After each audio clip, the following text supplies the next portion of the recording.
हम लोग कर रहे हैं प्राचीन भारत के स्रोत या सोर्सेस ऑफ एंशिएंट हिस्ट्री। ठीक है। जैसे आपको पता है कि हम लोग का जो इतिहास होता है उसको दो हिस्सों में बांटते हैं हिस्ट्री को। एक प्रागैतिहासिक काल और एक ऐतिहासिक काल।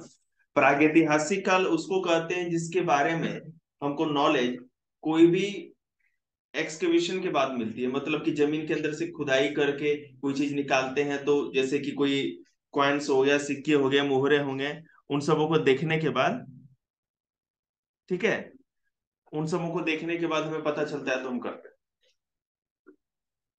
हिस्टोरिकल पीरियड वो होता है, ऐतिहासिक काल वो होता है जिसके बारे में कोई है ना लिटरल चीज लिखी हो, मतलब लिटरेचर कुछ ना कुछ हमारे पास हो। जैसे अब हम इसको ऐतिहासिक काल इसलिए कर सकते हैं क्योंकि इसमें सारे के सारे बुक्स हैं, जितने भी आपके ट्रेवलर हैं, फॉरेन ट्रेवलर या विदेशी यात्रियां हैं, उन्होंने जो लिखा है उसके बारे में हम देख करके भी जान सकते हैं।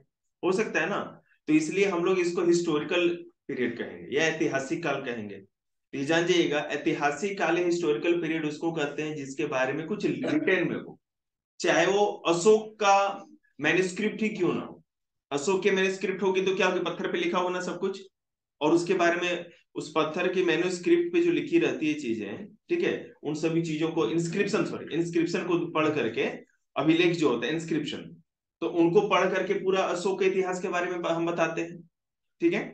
तो जिसके बारे में, जिस समय के बारे में हिस्ट्री को हम कुछ पढ़ करके बताए, उस समय का कुछ रिटर्न में हो, तो उसको हिस्टोरिकल पीरियड कहते हैं। अब हमारा जो ये है कि एंशिएंट हिस्ट्री में क्या क्या हमारे पास ऐसा लिटरेचर है जिसको पढ़ करके हम उस समय का पता लगाते हैं, तो हम एक एक चीज आपको समझाएंगे कि उस कौन सा जो मैंने नाम लिखा है, जो बुक्स लिखा है, वो कैसे रेलेवेंट है, प्रासंगिक क्यों है।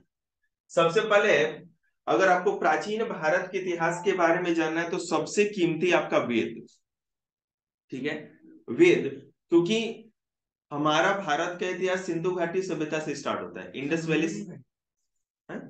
नहीं, वो ऑनलाइन दे रहे हैं ना, बाद में हो जाएगा। ठीक है, इंडस वैली सिविलाइजेशन से स्टार्ट होता है। ठीक है, लेकिन उस समय का कोई भी हम लोगों के पास लिटरेचर नहीं है, बिकॉज ऑफ, क्योंकि उनकी जो भी मैन्युस्क्रिप्ट थी या जो भी इंस्क्रिप्शन जो मिला है हम लोग को, हाँ, जो हस्तलिपियां मिली हैं वो अनरिटन है। सॉरी, अन अनरिटन मतलब हम लोग सब पढ़ ही नहीं पाए आज तक। ठीक है, इसलिए क्योंकि उनका जो होता था ना पिक्टोरियल होता था। जैसे हम लोग लेटर लिखते हैं ना, अल्फाबेट्स हम लोग के, उनके अल्फाबेट्स नहीं होते थे, वो पिक्चर बना देते थे। ठीक है, जैसे एक ट्राइंगल बना देंगे, कुछ एरोस जैसा बना दिए, कुछ ज्योमेट्रिकल शेप्स बना दिया, और उसका मीनिंग होता था। और वो कुछ नहीं है, मोर देन 200 ऐसे लेटर्स मिले हैं जो कि पिक्टोरियल हैं। तो हम पढ़ेंगे कैसे, आज तक कोई भी उनको नहीं पढ़ पाया है। कहां से कहां साइंस चला गया, पूरा इजिप्ट को खोद के निकाल दिया उन लोगों ने, सब चीज का इतिहास पता है। लेकिन इंडस वैली सिविलाइजेशन, हड़प्पा सभ्यता जो है, आप लोगों ने पढ़ा भी होगा अपने क्लास में, तो हड़प्पा सभ्यता का आज तक हम लोगों ने कुछ भी पढ़ नहीं पाए हैं, उनकी जो भी लेटर्स है, जो भी अल्फाबेट्स हैं, इसलिए हम लोग उसको हिस्टोरिकल पीरियड नहीं मानते। ठीक है, हिस्टोरिकल पीरियड वैदिक एरा से, इसलिए हमने वेद से ही स्टार्ट किया। समझ में आई बात। अब देखिए, वेद होते हैं चार, ऋग्वेद, सामवेद, अथर्ववेद और यजुर्वेद। अब इसके अंदर बहुत डीपली जानना है आपको, मैं सेकेंड पार्ट में ले चलूंगा, अभी इंट्रोडक्शनरी कर रहा हूं, केवल इंट्रोडक्टरी है ताकि आप समझ पाए केवल क्या है क्या नहीं, तो एक ही बार अगर ज्यादा लोड हो गया तो है ना, इधर उधर नस हिल जाएगा। अब देखिए, सबसे पहले किसी को ये पता ही नहीं होगा कि ऋग्वेद का राइटर कौन है। ठीक है, हम लोग वेद व्यास राइटर मानते हैं, किसका, महाभारत का। कहते हैं ना व्यास व्यास जी, तो ये व्यास वो दूसरे थे और ये व्यास दूसरे हैं, इसीलिए इनके पहले वेद व्यास लगाया गया। ठीक है ना। तो कृष्ण द्वैपायन, हम्म, महाभारत लिखे हम बता रहे हैं, तो कृष्ण द्वैपायन, ठीक है ना, कृष्ण द्वैपायन, और इनको भी वेद व्यास कहा गया। मैं आपको उसका अंतर बताता हूँ किस तरह। कृष्ण द्वैपायन वो आदमी थे जिन्होंने चारों वेदों को एक जगह कंपाइल करके लिखने की कोशिश की। ठीक है ना, इससे पहले किसी ने नहीं लिखा था, सब कुछ ओरल चलता था। महाभारत काल जब आया, महाभारत एरा आया, तो जो एपिक लिखी गई महाभारत, उसमें 24,000 श्लोक ही थे जब वेद व्यास ने उसको लिखा था। और इस वेद व्यास ने यहाँ दो नाम है। वेद व्यास मैंने इसलिए दिया है क्योंकि बाद में इन्होंने जाकर के और चीजें उसमें जोड़ी। वेद जो इन्होंने कृष्णदेवराय लिख दिया और भी चीजों को उसके साथ ऐड किया, इसलिए इनका भी नाम दिया था। बस समझ रहे ना। जैसे रामायण किसने लिखा है, तो भाई वाल्मीकि ने भी लिखा है, और हमारे क्या कहते हैं तुलसीदास जी ने भी लिखा है। अब रामचरितमानस कोई थोड़ी कहता है, सब कहता है रामायण ही है कि नहीं। चलिए वो मैटर नहीं है। तो वेद किसने लिखा, तो कृष्णदेवराय ने।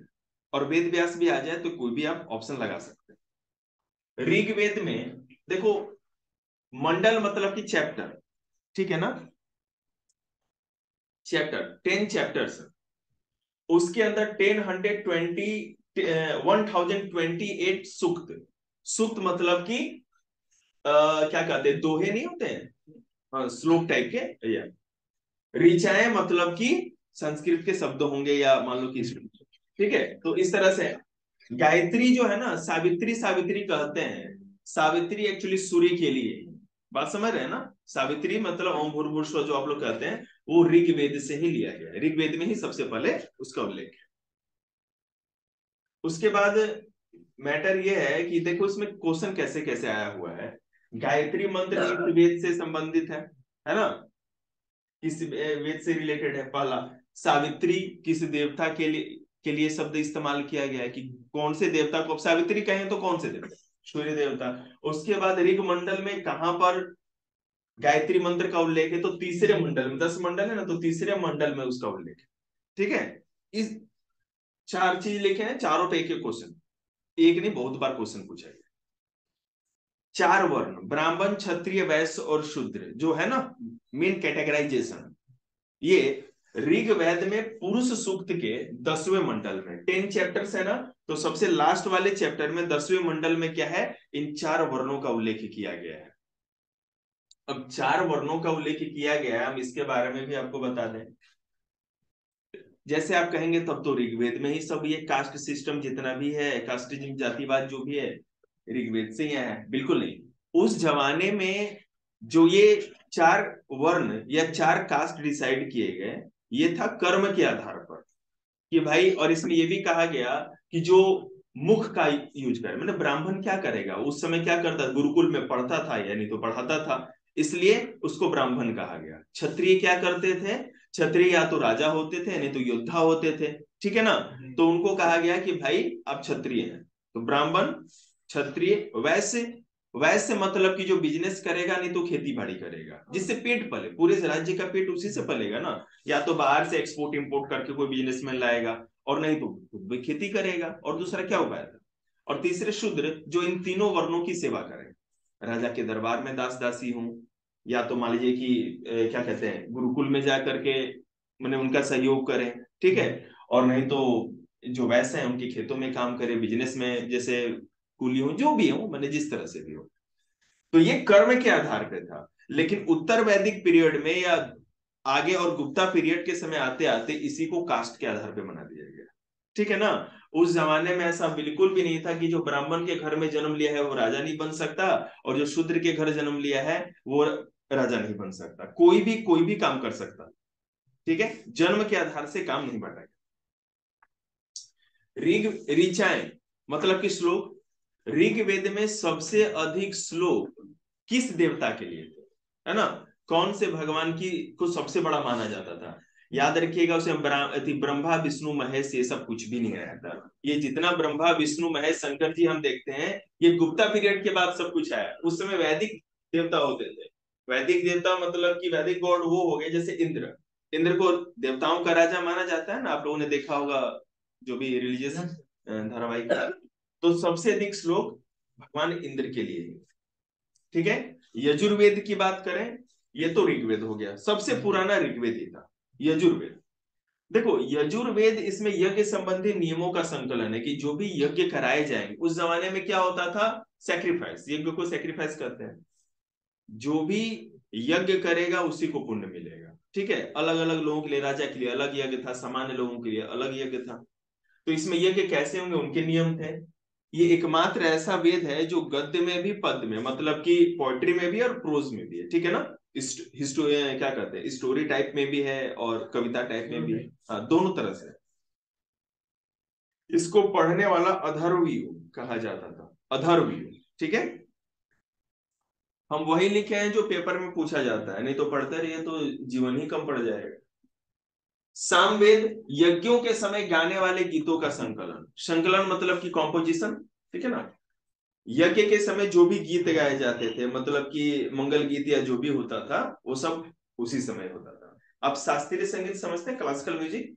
अभी भारत ये तमिलनाडु का, आंध्रा का, वो जो बड़े बड़े संगीतज्ञ लोग होते हैं, हाँ, तो जितने भी जो इंडियन क्लासिकल म्यूजिक है, पूरा का पूरा सामवेद से इंस्पायर्ड है। सब कुछ सामवेद को ही मतलब father of Indian classical music कहा जाता है, ठीक है ना, यही जननी है। अच्छा, लिखा नहीं।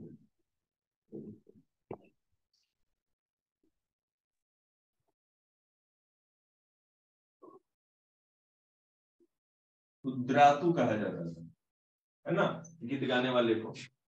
आई थिंक सो ये कहा जाता था।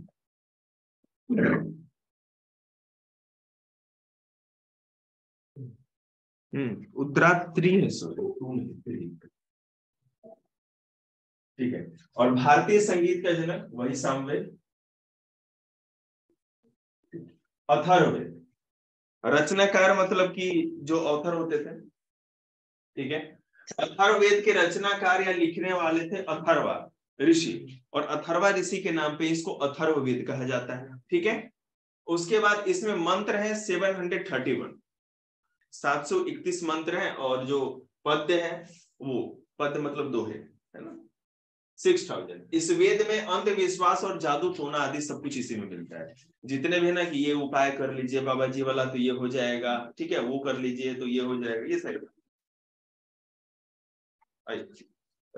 इधर से इधर से उधर टूट जाएगा, जुगाड़ तो दुनिया चल रहा है।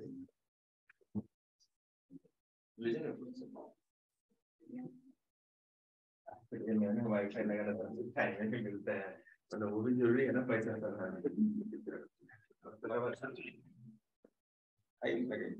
ये बैठ ये बैठ।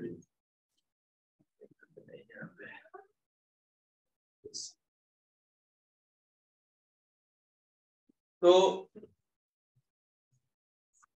जितना भी जादू टोना अंधविश्वास है ना, सुपरस्टिशन, जितने भी आप देखते हैं सब अथर्ववेद से लिए गए हैं। ये नहीं बड़े बड़े बाबा, वो क्या कहते हैं, छंखाड़ी बाबा, हई बाबा, हो बाबा, है ना, अघोरी बाबा, वो सब कुछ इंस्पायर्ड वहीं से रहता है, ठीक है ना। और हाँ, एक चीज आप लोग को और भी इंटरेस्टिंग बताएंगे, और वो इंटरेस्टिंग ये है कि आप जो आज की डेट में वेद देख रहे हैं, हम तक पहुंचा कैसे, आप सुनेंगे तो आश्चर्य में पड़ जाएंगे। आप लोगों को पता है इसके बारे में? देखिए, जो आज के डेट में अगर आप मार्केट में जाएंगे, या अभी आप नेट पे मारिए, आपको जो भी चाहिए मैं दे दूंगा, मेरे पास चारों डाउनलोडेड है, समझ रहे हैं ना, सब हिंदी में संस्कृत दोनों में। तो इंग्लिश में नहीं है, अभी उतना को लोग एडवांस नहीं हुए हैं। तो उसमें क्या हुआ, आपको पता है कि कुतुबुद्दीन ऐबक, जो गुलाम डायनेस्टी या स्लेव डायनेस्टी का जो फाउंडर था, ठीक है, बिहार में उसका जो कमांडर था उसका नाम था क्या, याद है आप लोगों को? बख्तियार खिलजी। उसने क्या किया, नालंदा यूनिवर्सिटी पूरी की पूरी जला दी। भारत में जो भी ग्रंथ है, जितने भी चीजें थी ना, वो सब कुछ उसके साथ हो गई खत्म, ठीक है। कृष्ण द्वैपायन वेद व्यास ने जिसने लिखा था सब कुछ था, लेकिन वो सारा का सारा एक लाइब्रेरी ही उसने जला दी। अब दिक्कत ये हुआ कि अब भारत के जो भी पुराने एपिक्स या जितने ग्रंथ थे वो अवेलेबल ही नहीं थे, ठीक है। तो शाहजहां का जो सबसे बड़ा बेटा था, उसका नाम था दारा सिको। सुनाओ, शाहजहां का सबसे बड़ा बेटा, चार बेटे थे, औरंगजेब दूसरे नंबर का था, तो सबसे बड़े बेटे का नाम था दारा सिको। वो बड़ा ही विद्वान आदमी था, ठीक है। उसने क्या सोचा, और उसने जब थोड़ी बहुत जानकारी मिली, जो ब्राह्मण ये जितने भी थे कंसल्ट करता था, तो उसको पता चलता था यार, ये हिंदुस्तान के लोग जो ये ब्राह्मण लोग ये तो बड़े इंटेलिजेंट है, कितना ज्यादा नॉलेज है इनके पास। तो पूछा कि आप लोगों के पास नॉलेज कहाँ से? तो बोले कि हम लोग वेद को जानते हैं, हम लोग के गुरुजी ने सिखाया है। तो बोले कि वेद हमको कैसे पता चलेगा? बोले कि इसके लिए पहले आपको संस्कृत सीखनी पड़ेगी। तो दारा, क्योंकि बुक तो थी नहीं, दारा सिकों ने पूरी संस्कृत बनारस में पंडितों से जाके सीखी और उसके बाद उसने जो सीखा उसको फारसी में ट्रांसलेट किया दारा सिकों ने, कुछ वेद को, ठीक है, फारसी में ट्रांसलेट किया। अब दारा सिकों को तो औरंगजेब ने मार दिया, ट्रांसलेशन तो कहीं ना कहीं था ही। अब अंग्रेज जब इंडिया में आए तो उनको पता चला अरे यार ये तो इंडिया वालों का बड़ा ही मन की है, नॉलेज इनका ज्यादा है, तो उनको संस्कृत से ज्यादा आसान फारसी लगी। तो यहाँ के जो राइटर्स थे ना, उन लोगों ने क्या किया कि उस संस्कृत को सॉरी फारसी में जो ट्रांसलेशन था दारा सिकों को, उसको इंग्लिश में ट्रांसलेट किया। समझ रहे? आजादी के बाद जो हमारे हिंदुस्तान के विद्वान, उन्होंने क्या किया, उस इंग्लिश को पढ़ करके फिर संस्कृत में ट्रांसलेट किया और हिंदी में। तो इस तरह से हम लोग के पास ये वेद फिर से आया। बताइए हम ही लोगों का घर का सामान कहां कहां से घूम घूम के आया। चलिए, तो सबसे पुराना वेद था ऋग्वेद और सबसे नया वेद बाद का जो वेद है वो है अथर्ववेद। ठीक है, याद रखिएगा। विदेशी यात्री जैसे देखिए मैंने लिखे हैं, ये सबसे इंपॉर्टेंट फॉरेन ट्रेवलर्स। मेगास्थनीज की बात करते हैं, देखो डाइमेकस, नियार्कस और स्ट्यूबुलस, इस तरह के बहुत सारे। सिकंदर के बारे में जानते हैं आप लोग, सुना है कभी? अलेक्जेंडर भारत में नंद वंश का, नंद डायनेस्टी का लास्ट एम्परर उसमें था, जिसका नाम था घनानंद। ठीक है, अब घनानंद का क्या हुआ कि चाणक्य उनके दोस्त थे, वो आप लोग कहानी जानते हैं, ये तो मिर्च मसाला वाला कहानी, नाटक उटक सीरियल वाला, कि वो चाणक्य टिक्की वाले थे, वो क्या चोटी वाले बाबा, तो गुस्सा हो गए, चले गए, चंद्रगुप्त को ले गए, फिर उसको वहां पर ट्रेनिंग व्रेनिंग दिया तक्षशिला यूनिवर्सिटी में, और फिर उसको राजा बना के, ये तो आपको पता ही है, हम लोग का मैटर वो नहीं है।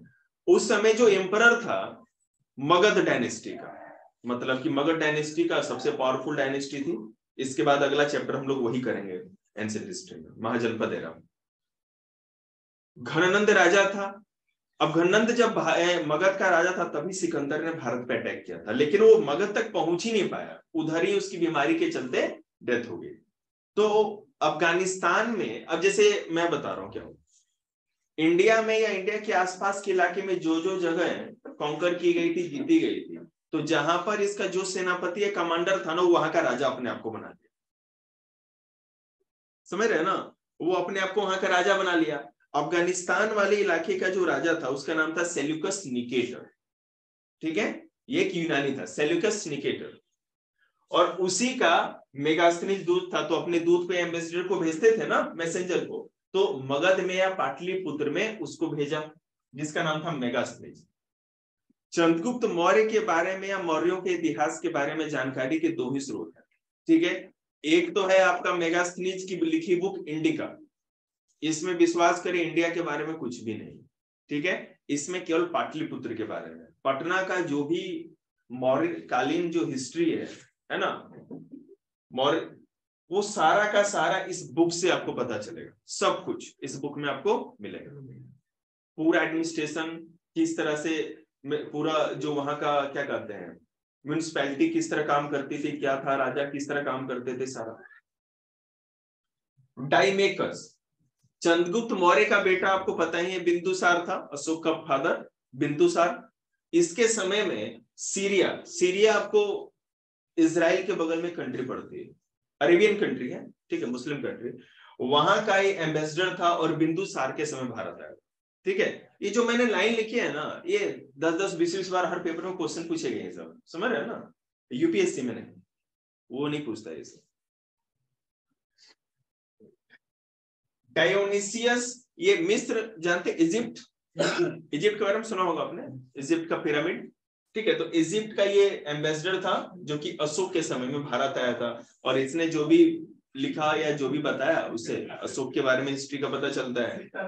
फाहियान भारत आने वाला फर्स्ट, फाहियान भारत आने वाला फर्स्ट क्या कहते हैं चाइनीज ट्रेवलर, चीनी यात्री जो भारत पहली बार आया था, पहला यही था फाहियान, और लास्ट इत्सिंग था, याद रखिएगा, पहला था फाहियान और लास्ट था इत्सिंग। फाहियान आपको पता ही है,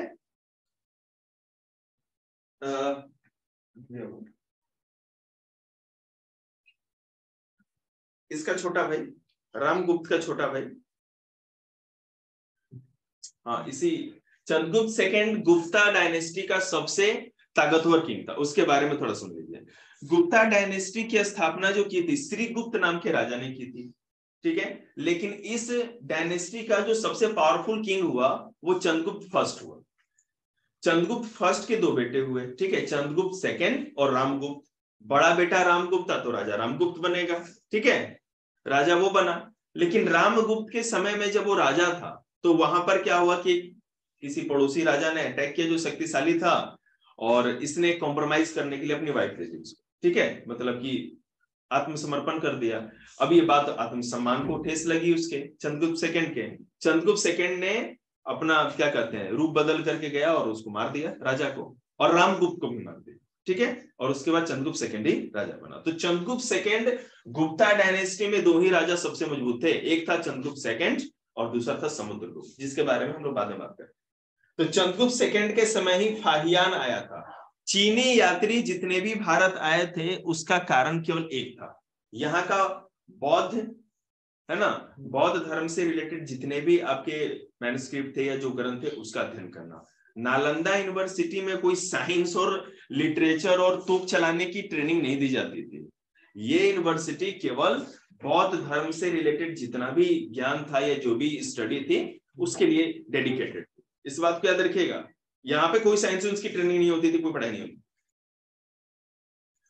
और वेपनरी की अस्त्र शस्त्र की सबसे अच्छी शिक्षा यहाँ पड़ती तक्षशिला में, जो कि आज के डेट में आपका इस्लामाबाद जो कैपिटल है पाकिस्तान का, वहां पर।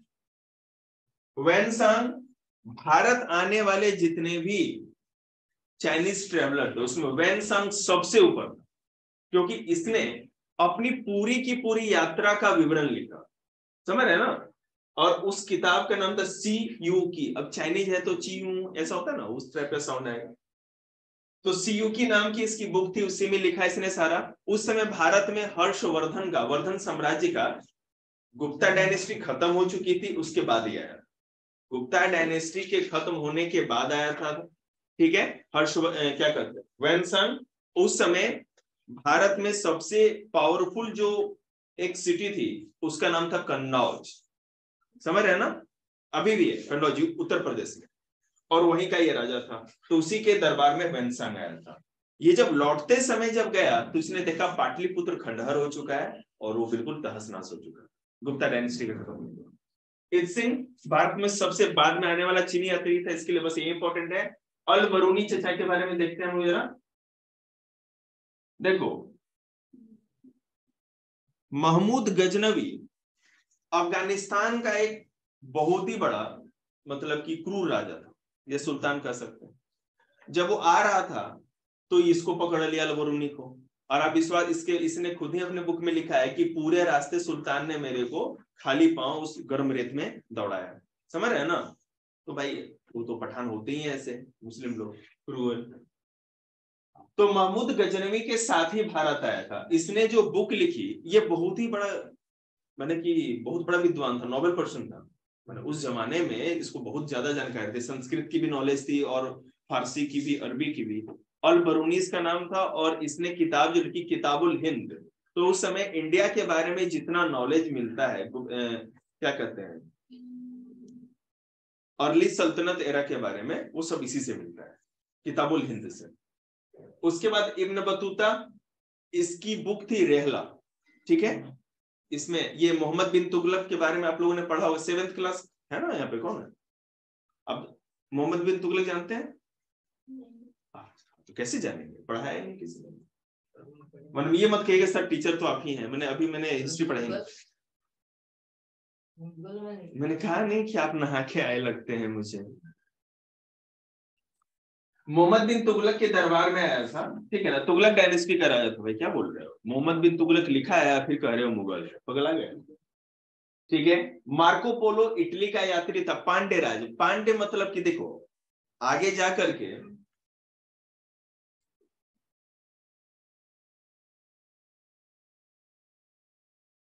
ये था तमिलनाडु, अभी भी है, ये है केरला, और इसके ऊपर का ये, तो ये था चोल डायनेस्टी, ये था पांडे डायनेस्टी, ठीक है। और ये था चेर। तो आज के डेट में जो केरला है वो है चेर डायनेस्टी थी। तमिलनाडु को पांड्य डायनेस्टी कहा जाता था मिडिवल हिस्ट्री में। और आंध्र प्रदेश और कर्नाटका का जो थोड़ा रीजन पड़ता था वो था चोल डायनेस्टी साउथ इंडिया में। वो करेंगे अलग क्लास उसके लिए, ठीक है।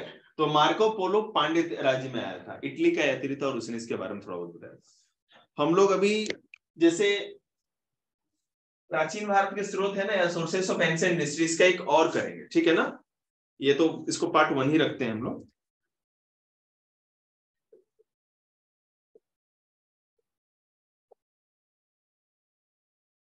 ठीक है।